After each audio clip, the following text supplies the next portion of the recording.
Hey everyone! In this video, we'll explore a list of jobs that have disappeared, showcasing how these once common positions have been replaced by the ever-evolving demands of the job market. Some of these roles might sound almost unbelievable today. It's hard to imagine that tasks we now rely on machines for were once handled by humans. So, let's take a look back and see what's changed in the world of work. Did you know that in the past, factories employed individuals called lectors? These talented individuals would read stories aloud, offering entertainment and a much-needed break from the daily grind of work. This unique practice began in the 1860s in Cuban cigar factories. It later became popular in the United States, particularly in the cigar factories of Ybor City and Tampa. However, this tradition came to an end after the Ybor City cigar makers' strike in 1931. Once selected, the lectors would read a mix of news and literature that resonated with the workers, providing both entertainment and valuable information. This tradition not only helped to alleviate the monotony of factory life but also made the work environment more engaging and intellectually stimulating for everyone involved. Let's explore how these lectors transformed the workplace experience. Did you know that before literacy became widespread, town criers were the go-to source for important announcements in many communities? These dedicated individuals, sometimes known as bellmen, played a crucial role in keeping everyone informed, especially those who couldn't read or write. Town criers would take to the streets, announcing proclamations, local laws, market days, and even advertisements. For example, in ancient Rome, they would share vital public information during market days, which occurred every 8 days, essentially creating a sort of weekend for the townsfolk. But their responsibilities often went beyond mere announcements. In the German town of Goslar, a town crier would remind residents not to pollute the river right before water was collected for brewing beer. Talk about a vital public service.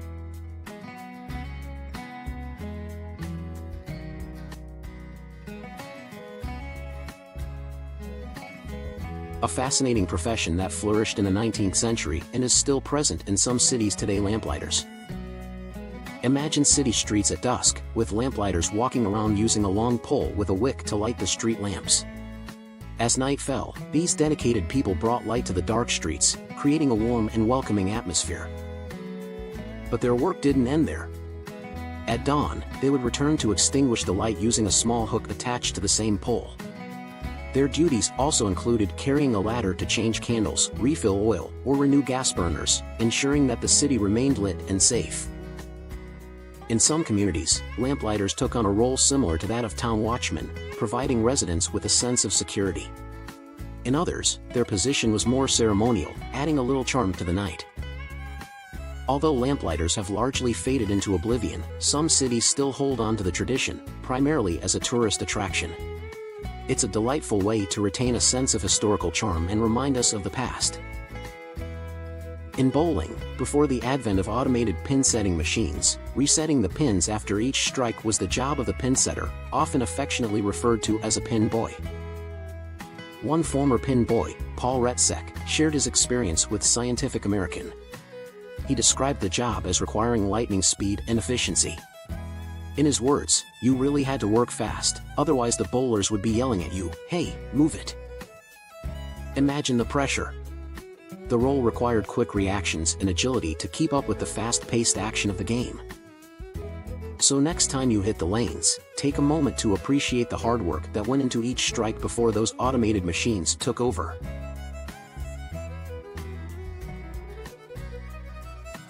Before we had refrigerators to keep our food fresh overnight, the milkman was an essential part of daily life. Imagine this every day, or every other day. He would arrive at your doorstep with fresh milk, ensuring it didn't spoil. But there's more to this story. The milkman has also been humorously blamed for hundreds of illegitimate children across the country. Yes, you heard that right. Back in the 1920s, having milk delivered straight to your door was the norm for most families. Fast forward to 2005, and only about 0.4% of milk consumers were still getting their milk this way. But guess what? With some grocery stores now offering at-home delivery services, we're actually seeing a resurgence in milk delivery.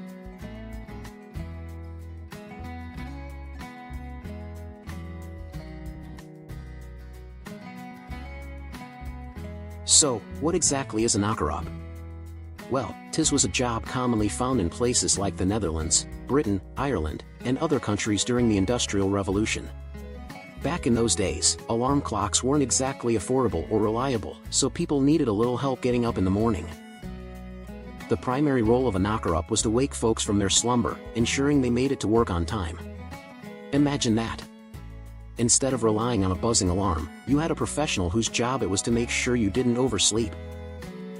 Now, while this profession started to decline in the 1940s and 1950s, it surprisingly continued in some industrial areas of England all the way into the early 1970s. So how did they do it? Knocker-ups typically used a baton or a short, heavy stick to knock on their clients' doors. But for those living in higher-story apartments, they got creative. They used a long, lightweight stick, often made of bamboo, to tap on upper windows and wake people up. One of the most famous images of a knocker-up was captured in 1931 by photographer John Topham. It shows a knocker-up in East London using a pea shooter to do their job. How cool is that?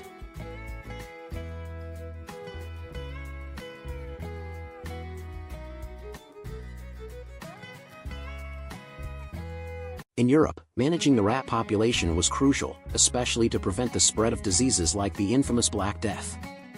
Rats not only carried these deadly diseases but also posed a significant threat to food supplies, contaminating and damaging what people relied on for sustenance. Back in the day, traditional rat catchers had some interesting methods. They often captured rats by hand or used ratters, animals that were either trained or naturally skilled at hunting these pesky rodents. They also relied on various types of traps to help manage infestations. Fast forward to today, and our approaches to rat control have come a long way. Modern techniques now include setting traps, using poison bait, introducing natural predators, and even employing smoke machines to tackle these unwanted guests.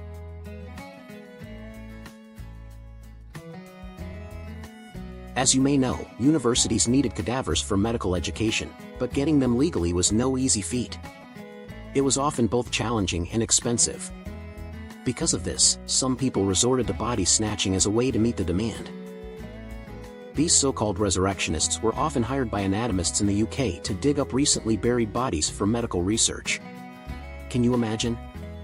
From 1506 to 1752, there were only a handful of cadavers available each year for anatomical study, which meant that the demand for illegally obtained bodies was incredibly high. But it wasn't just a simple task. Resurrectionists faced serious risks, including the threat of violence if they were caught in the act. It was a dangerous job. To combat these grave robbers, various measures were put in place. Graveyards started increasing security, with night watchmen patrolling burial sites to keep an eye out for any suspicious activity.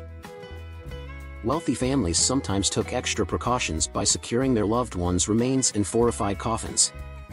Others used physical barriers like mort safes or heavy stone slabs to make it much harder to remove corpses. Before radar technology changed the game, military forces had to get creative to spot incoming planes.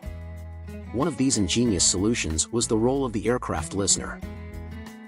In Britain, large acoustic mirrors were constructed to amplify sound, helping to pinpoint the direction of approaching aircraft. These impressive structures were designed to catch and concentrate sound waves, giving military personnel a crucial heads-up about potential threats. And guess what? Some of these historical acoustic mirrors still stand today. Many have been restored as part of efforts to preserve this unique legacy. Meanwhile, over in Japan, the military took a different approach with their war tubas. These large, horn-like devices worked on a similar principle, focusing and amplifying the sounds of aircraft engines. This provided an early warning system against incoming threats, showcasing the ingenuity of military innovation during that time.